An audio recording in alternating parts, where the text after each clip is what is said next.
तो आज हम डिस्कस करते हैं 12th math NCERT exercise 4 point के जस्ट बाद जो आर्टिकल आपका है। और ये आर्टिकल क्या है कि जो है application of matrices and determinants. ठीक है, मैट्रिक्स डिटर्मिनेंट का एप्लीकेशन कैसे है to solve the system of linear equation in 2 or 3 variables are checking the consistency and inconsistency. Right, तो पहले आप जानिए कि system of linear equation consistent कैसे है।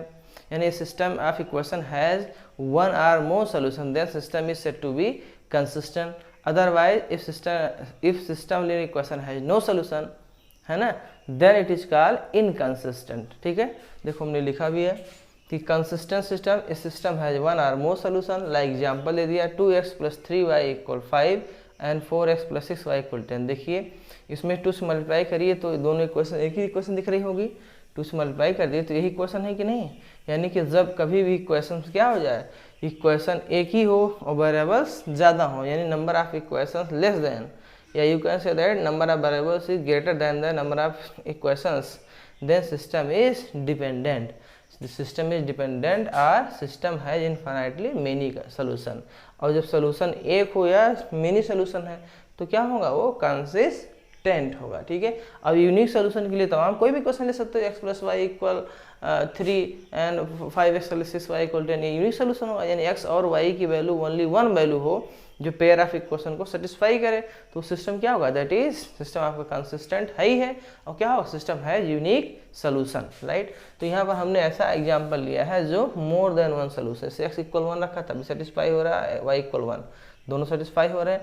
x = 2 रखो तभी आपका 4 हो जाएगा, या आपका 1 5 LHS = RHS। ठीक है, इसमें भी रखो तभी सेटिस्फाई हो रहा है। तो इसमें हमने दिखाया कि 2 सोल्यूशन सेटिस्फाई, 2 नहीं बहुत सारे सोल्यूशन। क्यों, क्योंकि सिस्टम इज डिपेंडेंट। ये क्या है, ये आपका डिपेंडेंट सोल्यूशन, यानी कि जब क्या इक्वेशन एक है और वेरिएबल ज़्यादा है तो सिस्टम इज डिपेंडेंट।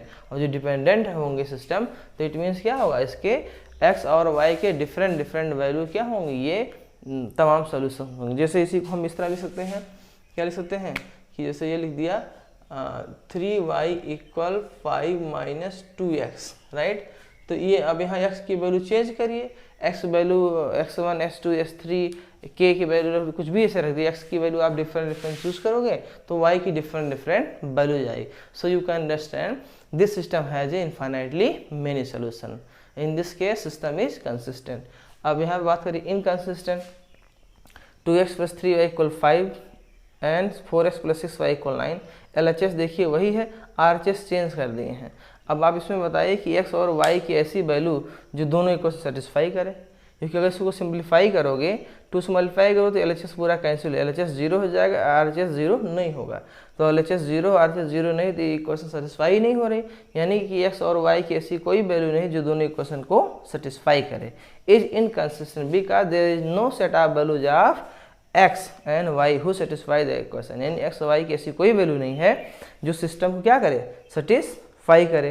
तो ये क्या हो, सिस्टम इज इनकंसिस्टेंट। क्या होगा, सिस्टम इज इनकंसिस्टेंट। राइट, अब हम बात करते हैं homogeneous and non homogeneous system of linear equations.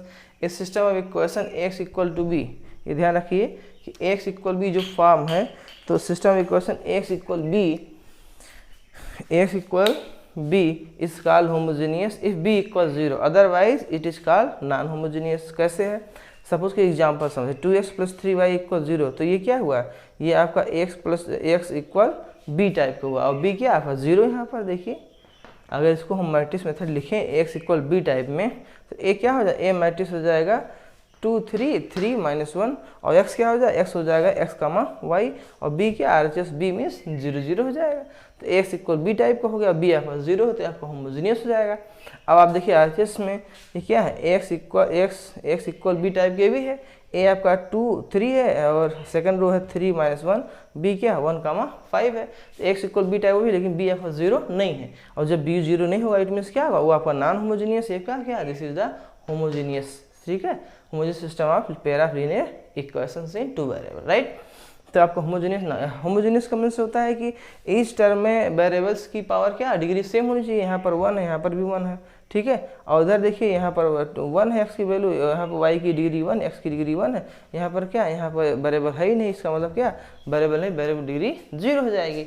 It means क्या हुआ, इस टर्म में वेरिएबल्स की डिग्री सेम नहीं है, इट इज क्या हो जाएगा, होमोजेनियस, नॉन होमोजेनियस। यहाँ पर वेरिएबल की डिग्री इस टर्म में सेम है, इसलिए क्या, ये आपका होमोजेनियस हो जाएगा। क्लियर, होमोजेनियस नॉन होमोजेनियस आपको समझ में आ गया ना, ठीक है।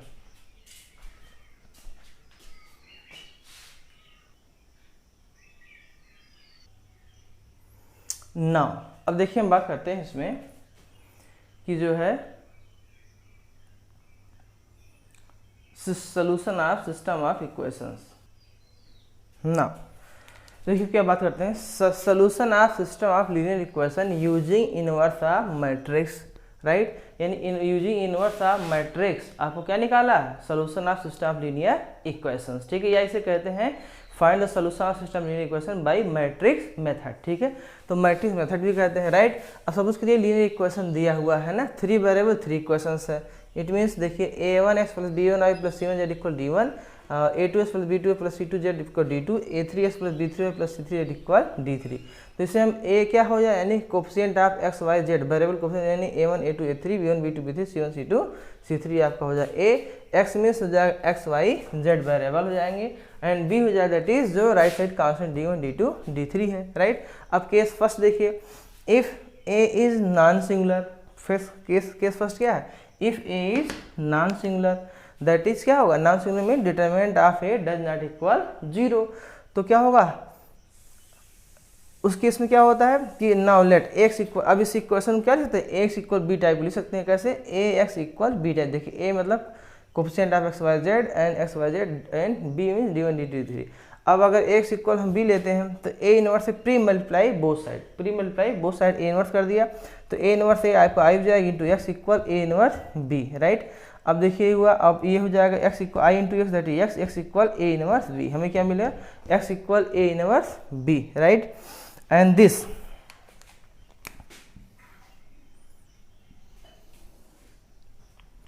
And this matrix equation provides unique solution, right. तो फर्स्ट केस क्या है कि डिटरमिनेंट अगर आपका क्या डज नॉट इक्वल 0 है, एंड देन क्या होगा, system has a unique solution, system has a unique solution. वो कैसे देगा, x equal a inverse b, यानी अभी हम निकालेंगे कि जो भी आपकी इक्वेशन दी हुई है उससे हम coefficient of x y z निकालेंगे, मैट्रिक्स से निकालेंगे, उसका इनवर्स निकालेंगे, देन b से मल्टीप्लाई कर देंगे तो आपका x हो जाएगा, ठीक है। यानी x y z आपका जो भी वेरिएबल्स होगा, यानी दिस हो जाएगा x इक्वल दिस, हम उससे कंपेयर करके LHS RHS x y z की वैल्यू निकाल लेंगे, राइट। आपका सेकंड केस क्या है, if a is singular matrix that is क्या होगा, सेकंड केस में होगा डिटरमिनेंट a इक्वल 0। तो इसमें 2 केस बनता है, डिटरमिनेंट अगर 0 इसमें 2 केस बनता है, कौन सा है, if adjoint of a into b does not equal 0 then the solution does not exist, and in this case system of equation is called inconsistent। ये बात समझ में आई कि अगर ये इसको रट लीजिए कि adjoint of a into B does not equal 0, तो क्या होगा, सोल्यूशन एग्जिस्ट नहीं करेगा। इस केस में क्या होगा, system is inconsistent. Second case क्या, if adjoint of a into B equal 0 then system में बी आइदर क्या होगा, आइदर कंसिस्टेंट और inconsistent according a system have either infinitely many solution और नो सोल्यूशन। अगर आपका adjoint of a into B equal 0 second case है, तो ये सोल्यूशन इनफाइनाइट सोल्यूशन भी रख सकता है और नो सोल्यूशन। यानी अगर इनफाइनाइट सोल्यूशन होगा सिस्टम इज कंसिस्टेंट, और क्या होगा, इनफाइनाइट यानी नो सोल्यूशन होगा सिस्टम इज इनकंसिस्टेंट। ध्यान रखना, फर्स्ट केस में 100% क्या है, यूनिक सोल्यूशन और कंसिस्टेंट है। सेकंड केस 2 केस है, फर्स्ट क्या है, adjoint of a into B does not equal 0, तो system is inconsistent that is no solution. और second case adjoint of a into B equal 0, system में be consistent और inconsistent according as it has infinitely many solution और no solution. तो second case में जो second part है उसमें क्या रखता है, सेकंड केस में सेकंड पार्ट है वो आपका इनफाइनाइट सोल्यूशन भी हो सकता है और नो सोल्यूशन भी हो सकता है ना, ठीक है। अब आगे हम एग्जाम्पल से बात करते हैं आपको।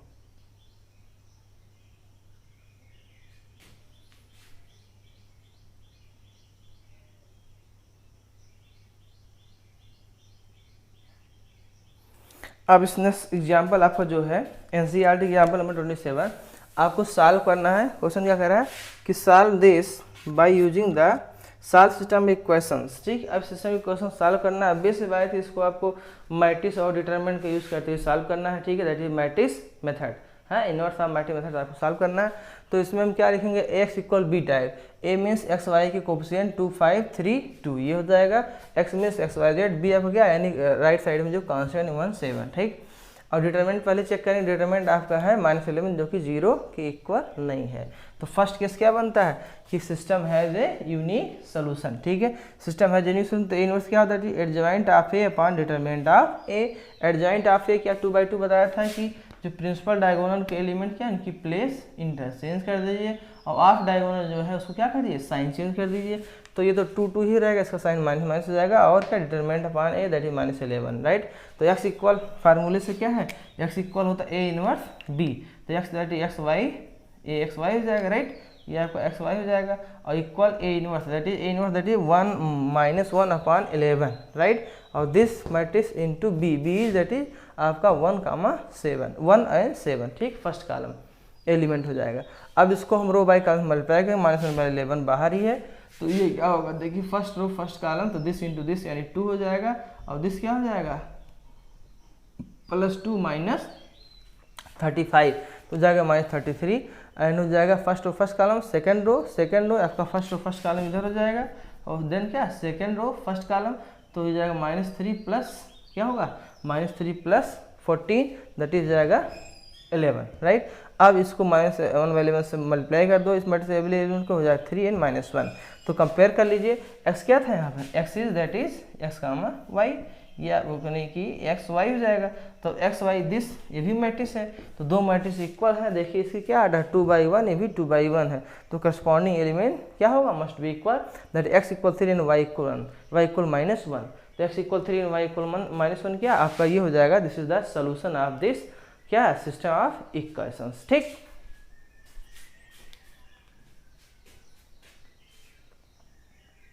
ना अब देखिए आपका क्वेश्चन जो है आपका एग्जाम्पल जो है 28 है, एग्जाम्पल एनसीईआरटी 28 क्या है, दिस सिस्टम ऑफ इक्वेशन, और कह रहा है solve this by matrix method. तो मैट्रिक्स मेथड हम कैसे सॉल्व करेंगे, इसमें देखिए मैट्रिक्स हम कैसे सॉल्व करेंगे, तो इसको पहले लिखें एक्स इक्वल बी, देखो एक्स इक्वल बी टाइप, यानी A is this, X is this and B is this matrix, right.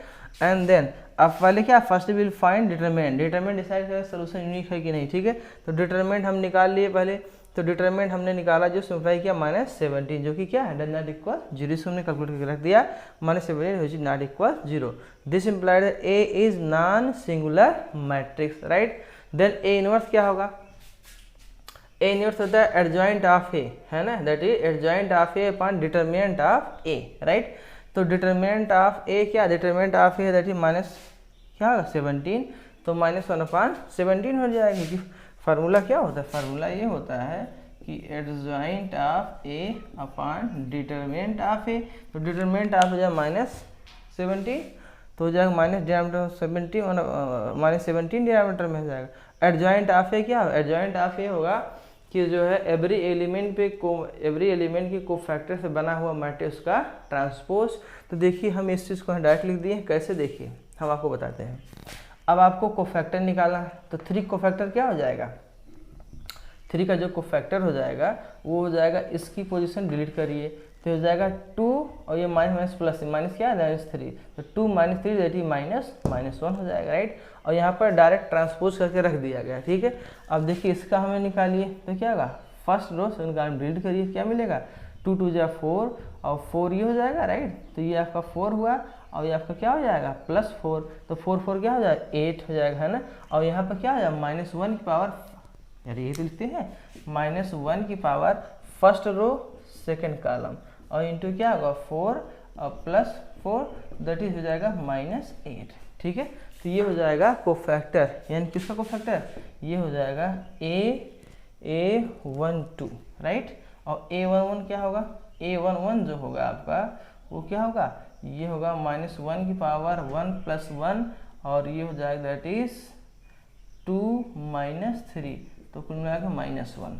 तो A11 आपका -1 हो जाएगा, A12 आपका -8 है, क्योंकि ये नीचे यहाँ क्या हुआ है, क्योंकि ट्रांसपोज लेना है, क्योंकि जो एडजॉइंट क्या होता है कोफैक्टर, एवरी एलिमेंट कोफैक्टर से बना हुआ मैट्रिक्स का ट्रांसपोज, तो ये ट्रांसपोज ये होना चाहिए यहाँ, तो ट्रांसपोज ले लिया तो क्या हो जाएगी आपका इधर आ जाएगा। ठीक, अब जैसे A12 ले लोगे है ना, A13 ले लोगे तो -1 की पावर क्या होगा 1 + 3 राइट। अब A13 पोजीशन क्या है this first row third column, तो इसकी पोजीशन डिलीट करिए यानी फर्स्ट और थर्ड कॉलम डिलीट करिए, क्या मिलेगा 2 3 या 6 माइनस क्या होगा ये आपका -6 और -4 तो क्या हो जाएगा दैट इज -10 राइट। तो ये हो जाएगा कुल मिला के -10। तो सिंप्लीफाई करो -1 की पावर आपका 4 यानी कि प्लस रहेगा और हो जाएगा -10।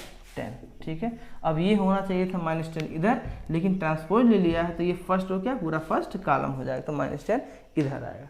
ये बात समझ में आई। इस तरह से एवरी एलिमेंट का आप क्या निकाल सकते हैं, एवरी एलिमेंट का कोफैक्टर आप निकाल लीजिएगा। ठीक है, ये हम 2 1 3 4 बता दें कि एवरी एलिमेंट का कोफैक्टर बहुत ही लेंदी प्रोसेस होगी, इसलिए हमने ऐसे ही लिख कर आपको समझा दिया।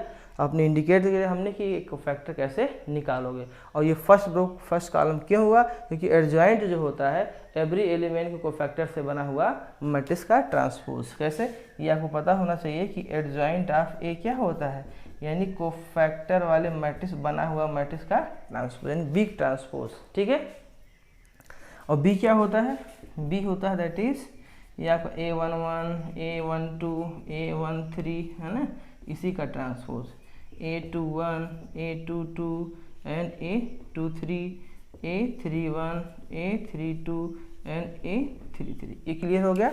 यानी एडजॉइंट आपको होता है बी। बी क्या होता है, एवरी एलिमेंट के इस मैट्रिक्स के एवरी एलिमेंट का कोफैक्टर से बना हुआ मैट्रिक्स का ट्रांसपोज, ये हो जाए एडजॉइंट ऑफ ए राइट। तो adjoint of A upon determinant करने पर ये हमें मिला। और उसके बाद हमने क्या सिम्प्लीफाई किया, that is x equal A inverse B, x is x y z, A inverse is -1/17 और ये आपका A इनवर्स की वैल्यू हम यहाँ रख दिए इंटू B। B मीन्स क्या आपका 8 1 -4, ये हो जाएगा फर्स्ट कॉलम एलिमेंट। अब इनको सिंप्लीफाई करेंगे by first row first column, तो ये फर्स्ट रो फर्स्ट कॉलम के एलिमेंट हो जाएगा राइट। कैसे हो जाएगा -8 -5 तो हो जाएगा -13 और माइनस क्या 4 -17 फर्स्ट रो फर्स्ट कॉलम के एलिमेंट। ऐसे क्या होगा फर्स्ट रो यानी सेकंड रो फर्स्ट कॉलम के एलिमेंट, तो सेकंड रो फर्स्ट कॉलम के एलिमेंट हो जाएगा, ये हो जाएगा आपका दैट इज -64 और हो जाएगा -6 और हो जाएगा +36। सिंप्लीफाई करें -34। अगेन ऐसे ही क्या थर्ड रो, तो थर्ड रो फर्स्ट कॉलम में क्या होगा, ये हो जाएगा -80 +1 एंड प्लस क्या होगा 28। सिंप्लीफाई करें -51, तो ये आपका हो जाएगा, इसको -71/70 डिवाइड कर दो क्या 1 2 3 राइट। तो ये हो जाएगा दिस है ना, दिस इक्वल दिस। तो यहाँ कंपेयर कर लीजिए, तो x equal 1 y equal 2 and z equal 3। आन compare x equal 1 y equal 2 z equal 3 आपका ये मिल जाएगा राइट। ये बात समझ में आई, यानी x y z आपकी ये वेरिएबल की value solution of the above equation by matrix method. ठीक है, एक मिनट आप देख लीजिए कैसे से क्या किया गया है। ठीक है, नोट कर लीजिए ना। देखिए इसमें क्वेश्चन नंबर एग्जाम्पल नंबर आपका जो है एग्जाम्पल है ठीक। अब देखिए इसमें एग्जाम्पल 29 ये वर्ड प्रॉब्लम है। ठीक है, तो इसको भी मैट्रिक्स मेथड से सिंप्लीफाई करना है। और वर्ड प्रॉब्लम क्या है, सम ऑफ 3 नंबर इज 6। हमने एज्यूम कर लिया लेट नंबर क्या x y z, उनका सम क्या that is 6 right. If we multiply third number by 3, third को यानी z को 3 से मल्टीप्लाई किया and add to second number यानी सेकंड नंबर मीन्स y में ऐड किया तो कितना मिला that is we get 11 by adding first and third number by getting x यानी first x and third that is z, we get double of the second number that is y का double यानी 2y हो जाएगा right. ये दो हमारी 3 equation हो जाएंगी। देन फिर क्या करा कि represent it algebraically and find the numbers using the matrix method, यानी वो 3 नंबर्स क्या है उनको हमें मैट्रिक मेथड से निकालना है। तो x plus Y Z equal 6, y plus this 3z equal 11, तो x plus Z equal 2y that is x minus 2y plus Z equal 0। तो हमें इक्वेशंस क्या मिल गई, यहाँ पर कुछ नहीं है तो मीन्स क्या x आपका 0 हो जाएगा। तो ये जाएगा 1 1 1 है ना आपका कोफिशिएंट ऑफ यानी a हो जाएगा मैट्रिक्स 0 1 3 एंड 1 ये क्या 1 -2 और 1, तो ये हो जाएगा कोफिशिएंट मैट्रिक्स राइट। और उसका डिटरमिनेंट सिंप्लीफाई करें जो कि 9 है डज नॉट इक्वल 0, उतना कर ही ले जाओगे।